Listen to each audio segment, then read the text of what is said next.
Total frekuensi. Okey, total frekuensi berapa yang awak dapat ni? Total frekuensi ni. Okey, total frekuensi dapat 40. Okey, divide by 40. Okey, jadi dapat berapa ni? 792 bahagi dengan 40. Berapa awak dapat?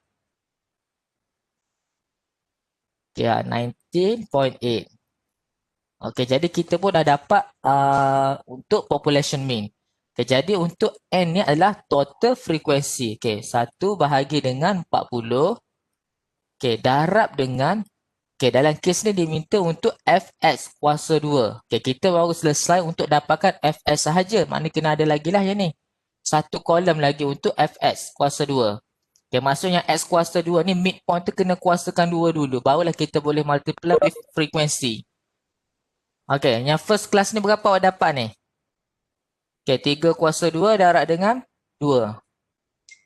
Berapa dapat? 18.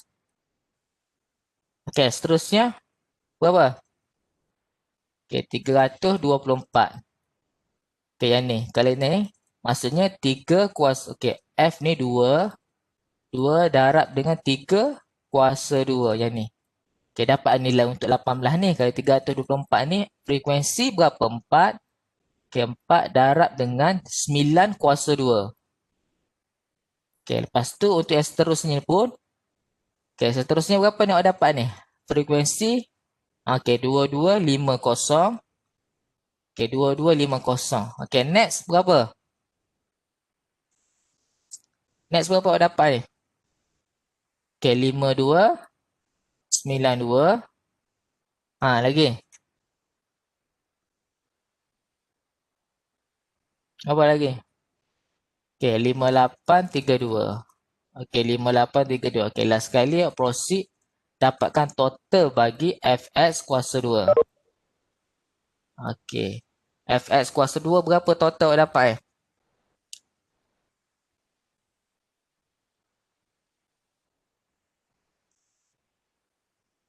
Okey, 18,072.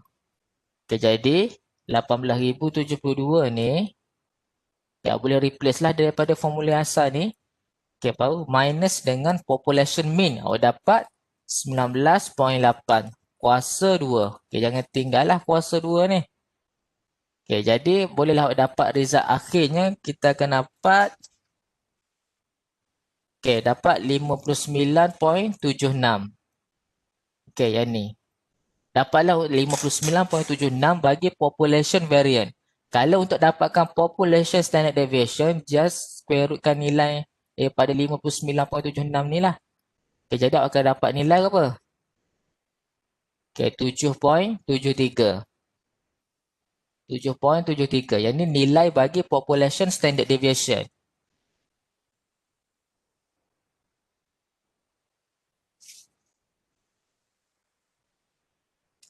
Boleh.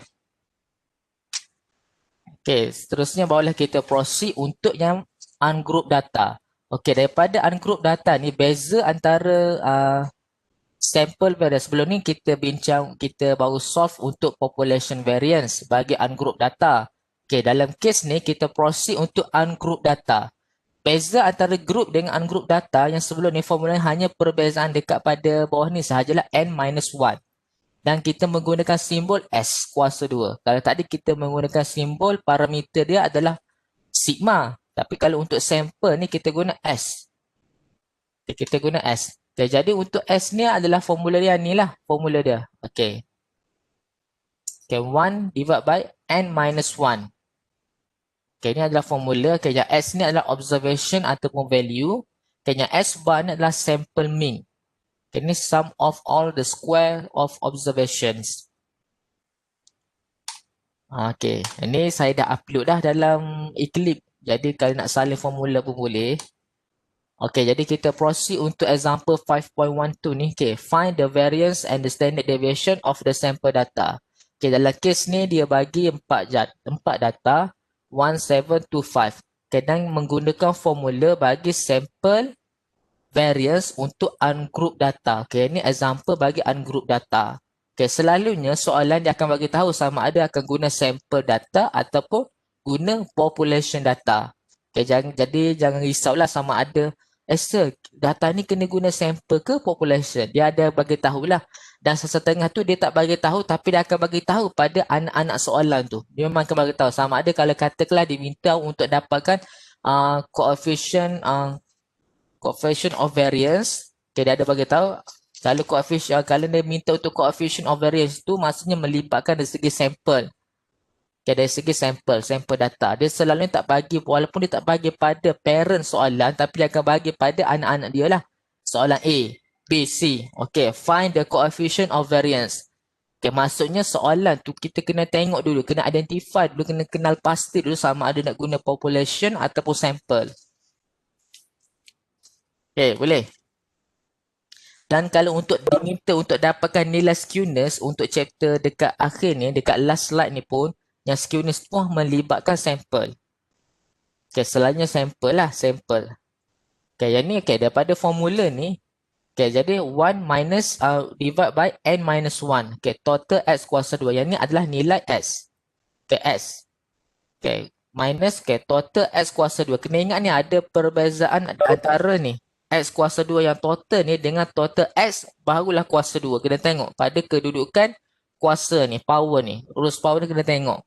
Okay, jadi 1 divide by 4 minus 1. Okay, lepas tu 79 tu adalah hasil daripada square s. Okay, 1 kuasa 2. Okay, plus 7 kuasa 2 plus 2 square, 5 square. Okay, last kali kita akan dapat 79. Okay, minus okay, 15 adalah nilai bagi total s. Okay, kuasa 2 divide by 4. Ada 4 jenis value. Jadi kita akan dapat nilai 7.583. Okay, kalau untuk nilai bagi sampel mean, kita samalah total x bahagi dengan n. Okay, yang ni untuk bagi sampel mean. Kalau yang ni untuk sample variance. Okay, sample variance. Jadi hasil daripada sample variance ni kita pun bolehlah repeat step yang sama seperti yang sebelum ni untuk dapatkan standard deviation. Okay, S equal square root 7.583. Jadi apa akan dapat nilai bagi sample standard deviation. Okay.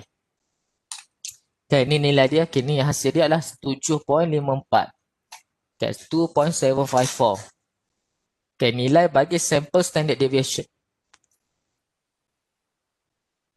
Okay, boleh. Dan kita proceed lah. Okay, untuk interpreting variance and standard deviation. Okay, yang ni selalunya untuk variance and standard deviation ni melibatkan ada square root of variance. Okay, yang ni kalau nak baca pun boleh, tak baca pun tak apalah sebab saya faham sebabnya kita bila business statistik ni untuk kepada yang bukan background statistik ni mungkin agak sukar lah nak faham. Jadi kita just fikir dari segi macam mana nak solvekan problem. Okay, yang ni hanya interpretation boleh baca lah. Okay, yang ni untuk sample variance and standard deviation for the group data. Okay, yang ni group data mesti ada ni, FS. Okay, FS. Okay, ini adalah formula bagi sample variance untuk group data. Okay, yang ni pun samalah yang ni. Okay, yang ni samalah untuk standard deviation. Okay, yang ni sahaja. Okay, yang ni pun boleh lah nak tengok tapi takut keliru pula lah. Dia hasil yang ni daripada population sample variance ni. Dekat sini jugalah. Ni. Okay, jadi cukup faham yang ni pun tak apalah. Okay, kita cuba selesaikan untuk yang ni. Dan sekarang ni dia ada untuk age number of workers. Okay, kita cuba solve sama-sama lah. Okay, saya salin dulu tulis formula sini. Okay, sample variance untuk group data. Okay, 1 minus n minus 1. Okay, total fx kuasa 2. X kuasa 2 minus total f kuasa 2 divide by n. Okay, barulah kita tutup bracket ni. Okay, jadi sekarang ni n ni adalah equal with total frequency. Okay, dapatkan yang ni adalah frequency. Berapa total frequency dalam ni yang cuba kira ni? Berapa ni? 10 tambah 35, 45. Okay, 61, 75, 87, 97, 100. Okay, dapat 100 total frequency. Jadi boleh substitute lah. 1 bahagi 100 tolak 1. Okey, tutup, buka bracket. Okey, total Fs. Okey, jadi S ni merujuk untuk midpoint.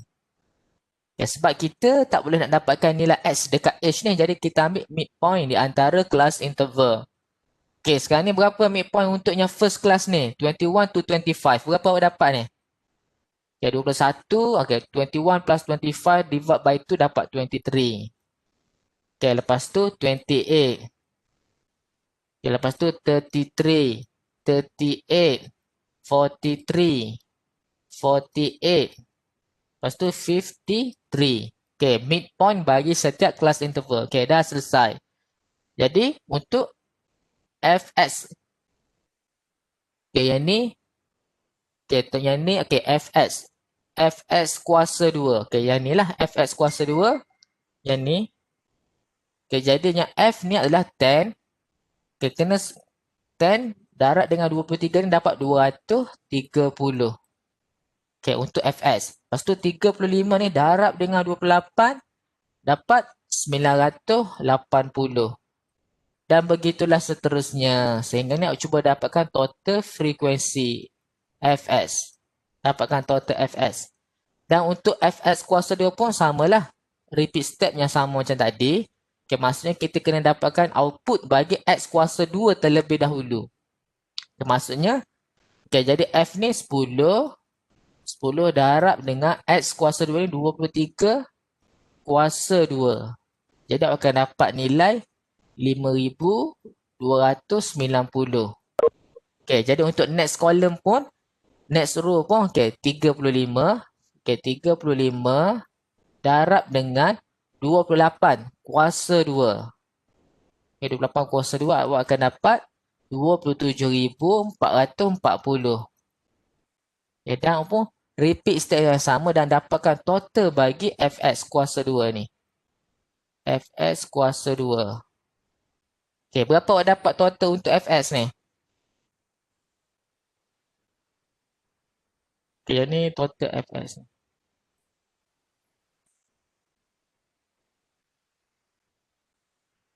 Berapa total Fs?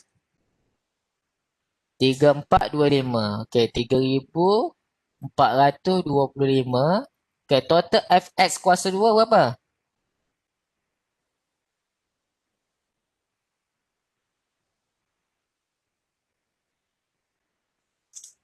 Total Fx kuasa 2.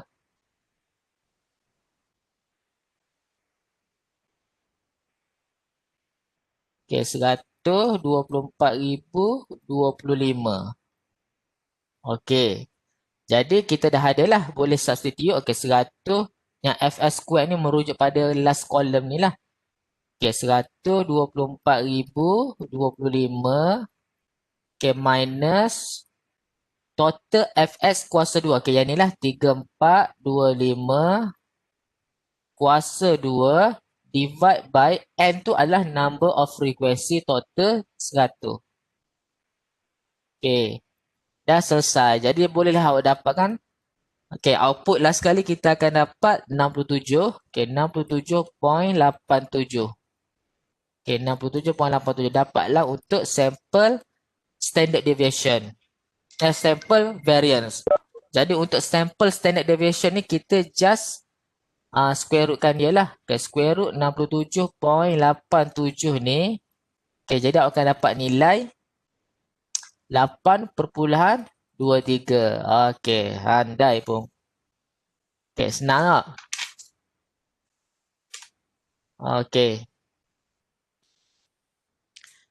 Tadi pun saya start lambat ni. Okay, jadi untuk proses seterusnya. Okay, yang ni proses seterusnya tentang coefficient of variation lah yang saya sebut tadi lah. Coefficient of variation. Tujuan untuk coefficient of variation ni kita nak tahu sejauh manakah konsistensi. Okay, sejauh manakah konsistennya. Kalau nilai semakin rendah hasil daripada coefficient of variation ni lebih baguslah. Dia sebenarnya untuk coefficient of variation ni dia lebih kepada comparison antara dua model. Okay, contohnya nak compare antara Ali dengan Aminah. Okay, siapa yang lebih konsisten? Okay, kalau kita dapat menggunakan formula ni dan kita dapati nilai mana yang paling rendah. Kalau Ali dapat 10, Aminah dapat 8.5. Maksudnya Aminah lebih konsisten lah berbanding dengan Ali sebab nilai coefficient of variation tu adalah 8, lebih rendah berbanding nilai 10. Itu dari segi interpretation lah. Maknanya dari segi purpose-nya kita nak ukur antara dua model tu mana yang lebih konsisten. Sebab kita nak lagi rendah. Lagi rendah lagi bagus lah. Okey, nilai yang paling lagi rendah maksudnya lagi bagus. Lebih konsisten. Lebih konsisten. Okey, jadi daripada ni, katakanlah kita menggunakan sampel yang sama. Example, okey, ni formula bagi coefficient of variation. Yang ni lah saya maksudkan. Ada sesetengah soalan dia tak bahagi pun, dia tak inform pun pada researcher, pada parent soalan. Tapi akan bagi tahu, okey, katakanlah ni, A, find the coefficient of variation. Okey, maksudnya kita akan menggunakan sampel lah data tu. Data tu must be sample, not population. Okay, sebab dia formula bagi coefficient ni adalah sample standard deviation. Okay, bahagi dengan sample mean. Okay, jadi kita contoh kita akan gunakan yang sama, konsep yang sama yang ni. Okay, cuba dapatkan CV. Okay, CV berapa awak dapat? Sample standard deviation kita dah ada lah. 8.23. Okay, 8.23 bahagi dengan sample mean. Okay, sample mean. Sample mean maksudnya kita akan guna formula total Fs bahagi dengan total F. Okay, jadi total Fs awak dapat berapa ni? 3,3425 bahagi dengan total F100. Okay, bahagi dengan. Jadi kita akan dapat apa? 34.25. Okay, 34.25. Okay, barulah darab dengan 100. Okay, jadi berapa awak dapat ni? 8.23 bahagi dengan 34.25 darab 100. Okay, 8.23 okay, 8.23 okay, 24. Okay, dapat 24.09. Okay, jadi hasil dia bagi nilai bagi kes ni adalah 24.09. Okay, jadi kalau katalah gunakan konsep yang sama untuk yang previous yang sebelum ni, tak ada. Yang tadi untuk population. Yang ni sampel. Kalau katakanlah dia ada lagi output satu lagi selain daripada H workers ni ada pula satu lagi model, maknanya kita boleh compare lah. Tapi nak ceritanya dari segi macam mana kita nak dapatkan output untuk coefficient of variation ni bergantung kepada sample, standard deviation dan mean. Maknanya kalau salah dekat standard mean ke, deviation semua salah lah sebab dia bila markah ni dia sangat berkait rapat. Okay, tightly related lah.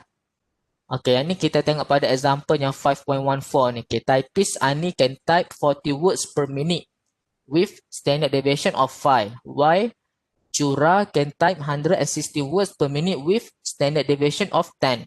Okay, which typist is more consistent in her work? Okay, jadi kita pun bolehlah menggunakan bila melibatkan konsistensi, kita nak compare mana yang lebih konsisten. Okay, jadi kita menggunakan formula tadilah. Okay, kita guna formula yang tadi, okay, sample of standard deviation bahagi dengan sample mean. Okay, jadi kita tengok sample deviation dia adalah 5, yang mean dia adalah 40 words.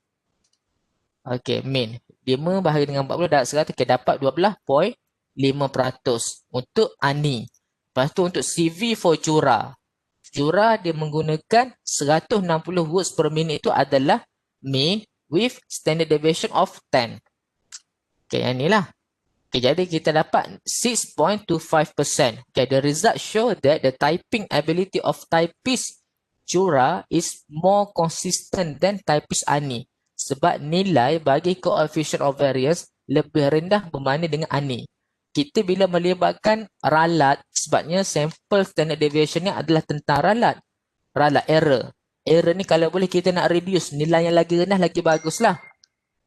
Okay. Lebih desirable. Nilai yang lebih desirable. Makin rendah tu makin bagus. Maksudnya dia lebih konsisten. Kurang ada buat kesilapan. Ralat tu adalah kesilapan lah. Kurang buat mistake. Okay, boleh. Dan dalam kes ni, Chura lah yang lebih bagus berbanding Ani. Lebih konsisten. Okay, dan seterusnya tentang skewness lah. Yang sebelum ni pun saya ada pernah bagi tahu untuk skewness kita boleh check dari segi nilai mean. Kalau mean equal with media dan juga mode, maksudnya normal distributed. Kalau mean greater than daripada median dan mode, maksudnya ada positive skewness. Dan alternatif bagi ni boleh menggunakan formula ni lah. Okay, ini formula bagi mean minus mode divided by standard deviation. Okay, yang ni bergantung lah sama ada boleh guna mean yang ni ataupun yang ni. Okay, boleh guna salah satu. Okay, yang ni menggunakan sample mean lah sebenarnya. Boleh guna. Okay, kalau population mean pun boleh guna sebenarnya. Okay, boleh guna. Yang membezakan antara ni kalau macam dekat coefficient variation tu mesti menggunakan sampel. Tapi dalam kes ni untuk skewness ni dia dua-dua boleh. Untuk sampel pun boleh, untuk population pun boleh. Untuk method ni bagi untuk dapatkan nilai skewness. Okay, kalau if skewness equal to 0, the distribution is symmetry. Kalau positif maksudnya ada skew lah. Kalau negatif maksudnya negative skew. Okey, yang ni alternatif selain daripada kita tentukan nilai tadi lah yang sebelum ni kata mean. Okay, mean greater than kita compare antara median dan mode. Okey, yang ni pun boleh. Okey, yang ni kita dapat output lah kalau positif. Okey, yang ni contoh boleh tengok lah. Okey, dalam kita, okey, yang ni dia bagi contoh mean dapat 4. Okey, yang tengok boleh tengok dekat Eclipse nantilah. Okey, dan habis. Selesai. Selesai. Okay, sekejap je. Tak